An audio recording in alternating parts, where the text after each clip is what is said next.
And this tip could be the make or break in what could be holding you back from reaching your goals, what could be causing you to be in a rut and not building that momentum, and what could help you become productive and effective over busy and burnt out. What's up, guys? Welcome to our channel. Welcome back to our channel. My name is Taylor. And my name is Jeff. And if you're clicking this video, you're likely feeling burnt out. Maybe you're not feeling as productive as you would like. Maybe you feel like you're in a rut. We're gonna give you 3 tips that are gonna help you feel re-energized towards your goals. Make sure that you are as productive as possible while you're accomplishing those goals. And we are not wasting any time along the way. If you are in a rut and you're not excited about what you're doing and you just feel like you're going through the motions, a lot of that is because you don't actually have a set plan or a set goal that you're even working towards, which is going to cause you to just go through the motions day in and day out and not feel excited about where you're going or what you're doing. That's a big reason why a lot of us feel stuck. We feel like we're not going anywhere because if you don't have a clear plan of action, you end up just kind of spinning your wheels hoping that you arrive somewhere that you actually don't have a plan to get to. But a big thing that a lot of people get confused about is they feel like they have a goal. I want to get healthier. I want to make more money.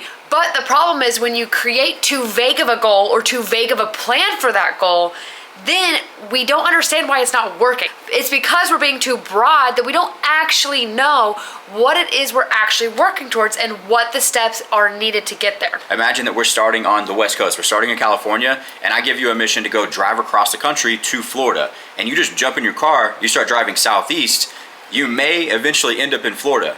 But, so we know our goal is to get to Florida. Well, if we can just take that goal and put that into a GPS, now we have turn-by-turn directions on how we're gonna get from where we are to where we wanna go.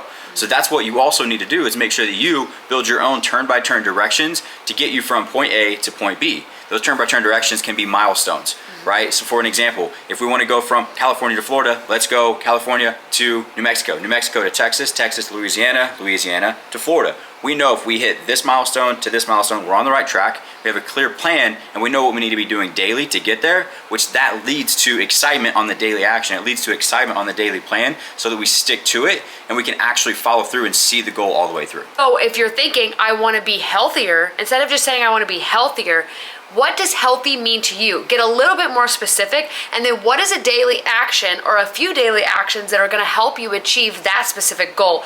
Now we have a specific plan that we can visualize, that we actually know what that destination looks like, and we also have those milestones and those daily actionable items that are going to help us move us forward. So now we're more excited about it, we're doing things with more intention. Once you actually have a goal set in mind and an actual plan to get there, now where a lot of people struggle is organizing their day. Time management is truly one of the things that I feel most people struggle with, and they get overwhelmed. A lot of times people are living reactively and letting their day control them, and then they are constantly helping other people and putting other people in front of them and not really necessarily keeping their day organized. So one of the ways I like to look at this is not looking at time management, but looking at focus management. Where we spend our focus is where our production is going to come from. I actually physically schedule items that I need to get done into my daily calendar. Physically scheduling these items into your day allows you to have that time already prioritized so that you can give it your full focus. Making sure you prioritize scheduling these in your day, that's going to eliminate the excuse of, it's the end of the day, I'm exhausted, my energy's gone, you have no more focus left, you have no more time left in the day,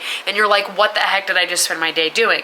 Because you scheduled and prioritized these into your day, now you are actually moving forward towards that goal, which is exciting, which is helping you be way more productive, and you're not wasting time.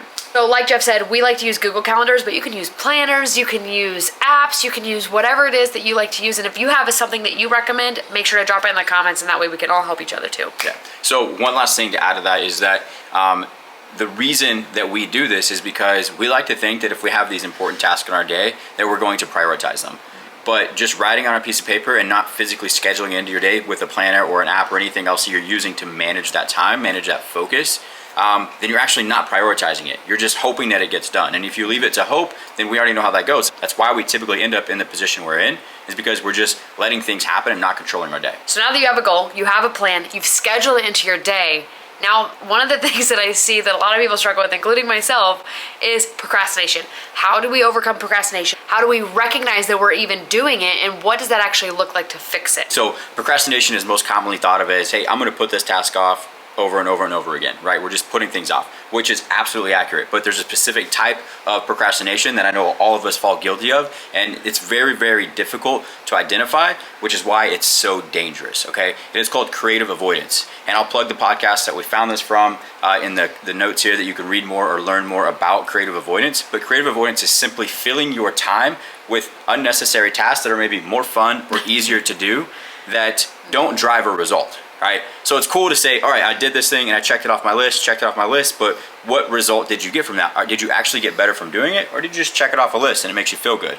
There's right? a difference between being busy and being effective. That's right. Because at the end of the day, like, our goal isn't just to fill our time with a bunch of things to make it feel like we're working hard and we're constantly busy and all those kind of things. It's actually the opposite. I would rather be more effective, spend less time doing it, and more time just hanging out on the couch watching Netflix. Absolutely. And that's exactly why we have to make sure that first we set a goal and a clear plan, and then we schedule those items into our day. Because if we have a clear goal, a clear plan, and they're scheduled into our day, and we're doing those things, we're driving a result with less time required. So with creative avoidance, making sure that we recognize that, because the longer that we go without recognizing it, the more busy we are with driving a less result, where we feel like we're on that hamster wheel. Maybe we're just running and running and running, but we're literally going nowhere. And this tip could be the make or break in what could be holding you back from reaching your goals, what could be causing you to be in a rut and not building that momentum, and what could help you become productive and effective over busy and burnt out.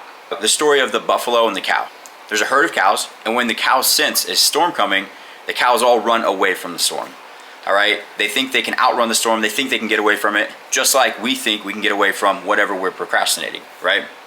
What happens is, unfortunately, the cows can only run so far, and no matter what, the storm is always going to catch up with them. So the problem with that is, if we try to run away like the cow, we end up spending more time in the stress of the storm, because the storm catches us as we're running the same direction like the cows, and we spend more time under the stressful circumstances of the storm. Typically, that storm is compounding and building and growing while it's following you. Alternative to that is the buffalo. When the buffalo sense that a storm is coming, they run headfirst into the storm. So in both scenarios, you're facing the circumstances of the storm. You're facing the task that needs to be done. However, in scenario one of the cow, you're spending all this time under the stressful circumstances of the storm, where you go home, you feel like, I did so much today, I worked so hard today, but I still feel like I have so much left to do. That's because you're running away from the storm. If you're the buffalo, you're facing the tasks that need to be done, that need to be prioritized head on, because we know exactly what they are, we have them scheduled into our day, and we're tackling them face to face and not letting them continue to go on. You run straight through the storm, you spend less time under the stressful circumstances of what the storm is. I want to kind of show a visual. So say this is the storm, this is the cow. The cow is running away, the storm is chasing it, right? So it's spending more time in the storm. Say this is the storm and this is the buffalo, right? Okay, the buffalo is going to be running towards the storm, and then it'll spend ultimately less time in the storm, but it faces it face on. Whatever is the storm for you, whatever's causing the stress, whatever is the hardest task for you that is really continuously building up as a storm would, run at it head on. The faster you can deal with it, the less time you're going to spend in that storm, the less time you're going to have to stress over it, and then before you know it, you're back in the sunshine. Right, and that's an incredible thing, because as we do that, it compounds. Just like as you're running away from the storm compounds that way. With the positivity, the effectiveness, the results that we're producing compound confidence. And the more confidence we have, the easier it is to face those storms every time. And we start to become disciplined and develop a grit to that, which makes us excel even faster and can prevent us from feeling that burnout feeling down the road. So this isn't only tips to help you overcome burnout right now, but to help you prevent it down the road. If you're consistently watching this video, coming back and recognizing and self-evaluating, am I actually setting clear goals? Do I have a clear path to my goal? Am I prioritizing those tasks that need to be done daily? And am I making sure that I'm not procrastinating? Am I facing those things head on like the buffalo? Sure, you're setting clear goals, a clear plan of action to that goal, scheduling that plan of action into your day, and going right into the storm, whatever it is that's causing you stress or causing that procrastination, and just focus on it face forward. And if you've had a major setback, whether it be a big life change, an injury, something that's really knocked you off your feet, we actually made a video of how to overcome those setbacks. So feel free to watch that next, and we hope you enjoyed this video, and we'll catch you guys in the next one. Nailed it.